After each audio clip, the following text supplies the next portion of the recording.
আমি তোমাকে ভালোবাসি বলেই তুমি সুন্দর।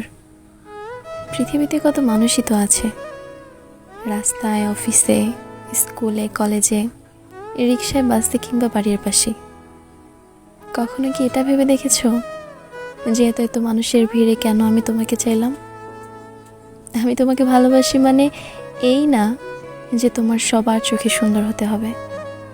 তুমি যেমন, তুমি সবসময় তেমনই থাকবে। স্মার্ট কিংবা আধুনিক হতে হবে এমনটা নয়। তুমি প্রথমে যেমনটা ছিলে ঠিক তেমনটাই থেকো। আমি তোমাকে ভালোবাসি মানে তোমার পুরোটাই আমার চোখের দখলে। আমি তোমাকে ভালোবাসি মানে তোমার সব কিছুই আমার চোখে সুন্দর। তোমার মিষ্টি কণ্ঠ, তোমার হাসির হাহাকার, তোমার উস্কো খুস্কো চুল আর অগোছালো তুমি। ভালোবাসার মধ্যে রয়েছে বিশাল এক যত্ন, মায়া, প্রেম। তাই আমি তোমাকে ভালোবাসি মানে তুমি পুরোপুরি আমার। আমি তোমাকে ভালোবাসি মানে পৃথিবীর সমস্ত নারী তোমাকে ভালোবাসার অধিকার হারিয়েছে।